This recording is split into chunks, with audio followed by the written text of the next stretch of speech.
జగన్ గారిని కలిసినావు కదా, సీఎం గారిని, ఎక్స్ సీఎం గారిని, ఎలా అనిపించింది? ఏమన్నారు?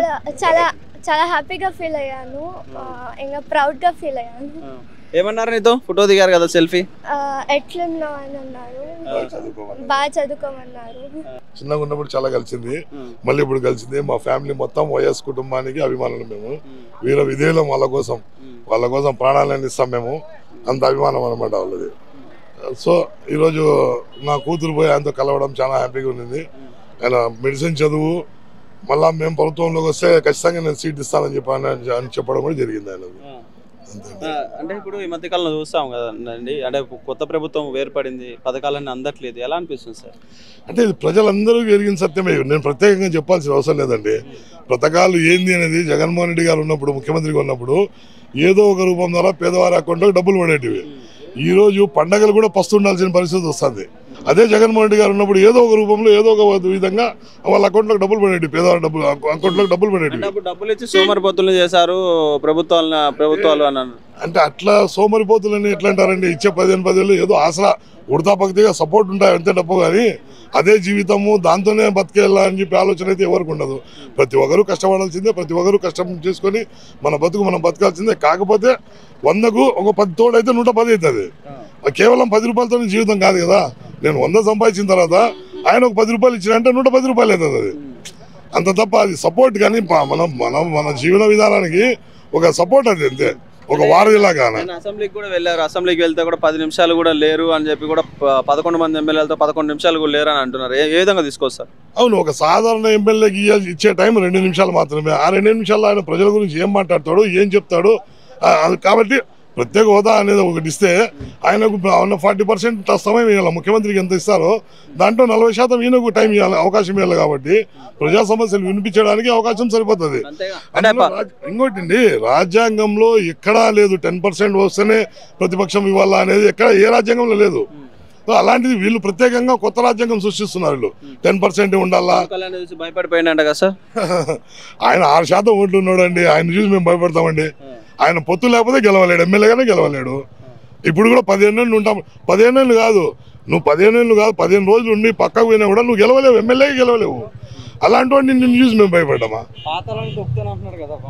ఎవరు 6% ఓటుతో పాతాలను తొక్కుతాడండి? ఇది ఎక్కడ విడ్డూరమండి?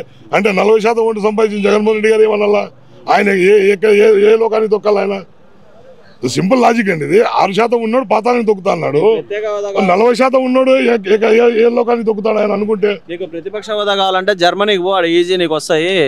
ఈయన రష్యాకు పోయినట్టు ఆయన జర్మనీకి పోలేడు కదండి.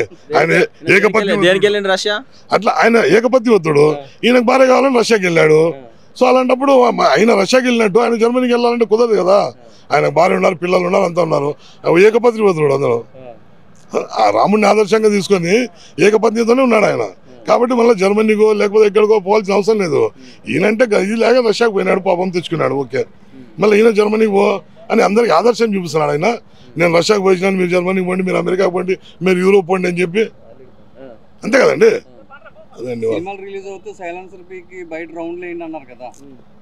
అది ఆయన ఆలోచన విధానం అండి. ఎందుకంటే చదువు సందేహం లేనివాడికి పిల్లల్ని ఎలా సాకాలి, ఎలా పెంచాలి, పిల్లల్ని క్రమశిక్షణ ఎలా పెట్టాలనేది ఆయనకు అవగాహన లేదు. సో అలాంటి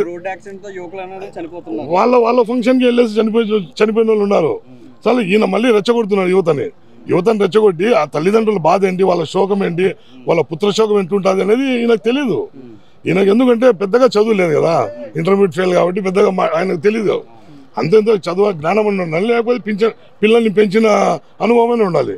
అవి రెండు లేవు ఈయన దగ్గర. సో విద్యార్థులు ధర్నా చేస్తుంటే హాస్పిటల్లో వెళ్ళిపోయారు. అదంతా డ్రామా కదండి, అది అందరికి తెలిసింది డ్రామా అని చెప్పి. ఆయన డ్రామా చేస్తున్నాడు అంతా తెలిసిందే. దాని గురించి ప్రత్యేకంగా ప్రత్యేక దృష్టి పెడుతున్నాము. ఫస్ట్ పులివెందుల నుండి నరుక్కొని వస్తానని చెప్తున్నాడు కదా చంద్రబాబు నాయుడు గారు కానీ పవన్ కళ్యాణ్ గారు. ఈ మధ్య కాలంలో పులివెందుల ట్రిప్స్ ఎక్కువ పెడుతున్నట్టున్నారు. అవునండి, చెప్పిన హామీలు అమలు చేసి మీరు ప్రత్యేక దృష్టి పెట్టమని చెప్పేదా మేము కూడా అడుగుతున్నది. ప్రజలు కూడా అదే కోరుకుంటున్నారు. అయ్యా ఆ ప్రభుత్వాన్ని కాదని మిమ్మల్ని గెలిపించినాము, మీరు ఏదో ప్రత్యేకంగా మాకు చేస్తారని చెప్పి. మేము ఊరికే మాటలకే మేము ప్రత్యేకం చెప్తుంటే లాభమే ఉంది. మీరు ప్రత్యేకత చూపించాలి కదా అక్కడ ఏదన్నా కానీ. ఇప్పుడు పులివెందుల్లో ఈసారి చంద్రబాబు నాయుడు కానీ పవన్ కళ్యాణ్ గారు నిలబడితే ఎట్లుంటది పరిస్థితి? రమ్మని చెప్పండి, తెలుస్తుంది కదా. ఇక్కడ రమ్మని చెప్పండి, పులివెందులకు వస్తే తెలుస్తుంది వాళ్ళు ఎవరైంది అని చెప్పి అందుతుంది. ఆయన ఒక సాధారణ ఎమ్మెల్యేకి ఇంత ఇది ఉందంటే మీరు అర్థం చేసుకుని మీడియా మిత్రులందరికీ మీకు తెలిసిందే. ఒక సాధారణ ఎమ్మెల్యే ఆయన అని వాళ్ళ దృష్టిలో సాధారణ ఎమ్మెల్యే. ఆయన వచ్చినంటే ఇంత క్రౌడ్ ఉంది, జనాలు దొబ్బుకొని చచ్చిపోతున్నారు, కింద మీద పడి చేస్తున్నారు. ఇంకోటి నిన్న మొన్న గుంటూరు మిర్చాడ్ దగ్గర కూడా ఒక పాప, మీ పాప లాగే ఒక పాప వెళ్తే అదంతా పెయిడ్ ఆర్టిస్ట్ ఐపాక్ టీమ్ అంట. మీకు కూడా నాకే ఐపాక్ టీం వాళ్ళు ఫోన్ చేస్తారు మీ పాపని తీసుకెళ్ళండి అడిగని. వాళ్ళ ఐపాక్ టీం వల్ల ఇంతవరకు మేమైతే చూడలేదండి. అంటే వీళ్ళు ఏమన్నా ఐటీడీపీ లాగా వీళ్ళు కూడా అనుకుంటున్నారని చెప్పి. ఎందుకంటే అండి దొంగ ప్రతి ఒక్కరిని చూసి దొంగ అంటారు. పిల్లల్ని ఎందుకు తీసుకురావాల్సి వచ్చింది జగన్ గారి దగ్గరికి? ఆయన అభిమానం ఏడుస్తుంది. ఈ రోజు పండగ నాకు సెలవు ఉంది, నన్ను జగన్ సార్ దగ్గరికి తీసుకెళ్ళండి అని చెప్పి బ్రతిమాలతే తీసుకొచ్చాను నేను. లేకపోతే ఇక్కడ మేము అసలు పిల్లల్ని తీసుకెళ్ళి. ఇప్పుడు ఈ పాప చిన్నగా ఉన్నప్పుడు 2 సంవత్సరాల పాప ఉన్నప్పుడు వచ్చి జగన్ సార్తో కలిసింది. ఆ మెమరీస్ ఇప్పటికీ అట్లే ఉన్నాయి.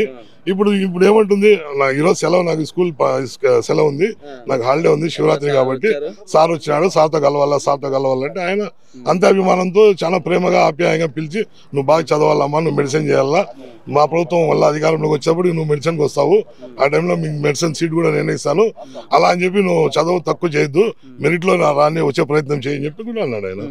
ఎలా అనిపించిందమ్మా జగన్ గారిని కలిసినప్పుడు? ఫస్ట్ ఎగ్జైటింగ్ ఎలా అనిపించింది? ఎగ్జైటింగ్ గా ఉంది, కొంచెం నర్వస్ గా ఉంది, లైక్ భయపడతా ఉన్నాను అంత జనాల్లో ఎట్లా మాట్లాడాలి అని. ఎవరు చెప్పారు నేను ఇక్కడికి తీసుకురావడం అని? మీ డాడీ గారు ముందే చెప్పారా పోయి జగన్ గారితో సెల్ఫీ దిగి రావాలని? సడన్ గా దొబ్బేసారి నేను పోయి తీసుకున్నాను. అంతేనా? ముందు నుండి నేను రాత్రి నుండి ప్రాక్టీస్ చేయలేదా పోయి ఇట్లా జగన్ గారితో ఇట్లా మాట్లాడమని? కాదు. అంతేనా?